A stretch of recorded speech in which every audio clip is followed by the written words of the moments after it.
Madam, आपल्या कार्यालयाची या ठिकाणी सकाळी वीज वितरण महामंडळाच्या जे कर्मचारी आहेत त्यांनी इथली वीज कट केलेली आहे असं समजतं. नेमका काय विषय झालेला आहे?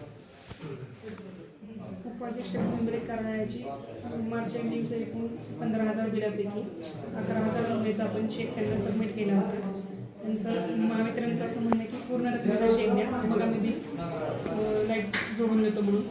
11,000 अर्ध्या रकमेचा चेक असल्यामुळे त्यांनी ते बिल लाईट कट केली ऑफिसची. उरलेल्या रकमेबाबत त्यांच्या मी वरिष्ठांशी बोलली आहे आणि आज आम्हाला दुपारी ग्रँट्स पण मिळाल्या. त्याचं बिल उद्या सबमिट होईल. तुर्तास त्यांनी अर्धी रक्कम असल्यामुळे लाईट बिल कट केली आहे. कधीपासून सदरची रक्कम ही थकीत होती किंवा काय बिलाची? मागील 6 महिन्यापासून. तरी आता अनेक नागरिकांची आता सध्या कामं रखडलेली आहेत आणि खरं तर आपल्याच कार्यालयाकडून म्हणजे मोठ्या प्रमाणात कामांची लोकांची गर्दी या ठिकाणी दिसून येते. आता लाईट कट केल्यामुळं अनेक यात समस्यात वाढ होणार आहे. विभागाच्या सगळ्या ऑनलाईन असल्यामुळे लोकांना ही मोजणीची तारीख फेरफार हे सगळंच ऑनलाईन बघत असल्यामुळे लोकांचं आज लाईट कट केल्यापासून लोकांच्या कामात अडचणी झाल्यात. आम्हाला उद्या जोडून दिल्यानंतर लोकांची कामं परत व्यवस्थित मार्गी लागतील. म्हणजे उद्या पूर्ववत होऊन जाईल. उद्या पूर्व होईल असं आम्ही त्यांना सांगितलं की तुमचं बिल उद्या आम्ही सबमिट करतो म्हणून. त्यांनी सबमिट केल्यानंतर जोडून देतो असं सांगितलं. म्हणजे सध्याचे जे आपले जे बिल होतं हे 6 महिन्यापासून नेमकं काय तुमची रक्कम न आल्यामुळं पूर्ण न आल्यामुळे जेवढ्या आल्या तेवढ्याच आम्ही त्यांना बिल केलं होतं की जेणेकरून कट होणार नाही या हिशोबाने. आपल्या करमाळा महावितरण कार्यालयाकडून जे भूमी अभिलेख कार्यालय आहे येथील वीज पुरवठा खंडित करण्यात आलेला आहे. काय कारण सांगाल? त्यांचं वीज थकबाकीसाठी वीज पुरवठा खंडित करण्यात आलेला होता. साधारण 1 वर्षापूर्वीपासून त्यांचं थकबाकीमध्ये होतं आणि 16,500 रुपये त्यांची थकबाकी होती.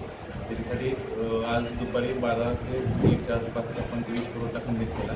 त्याच्यानंतर 1 तासाभराच्या आतमध्ये त्यांनी ते चेक ऑफिसला जमा केल्यानंतर पण डिस्कनेक्शन आपण त्यांचं ते 5-5:30 वाजता त्यांचे जोडून दिले.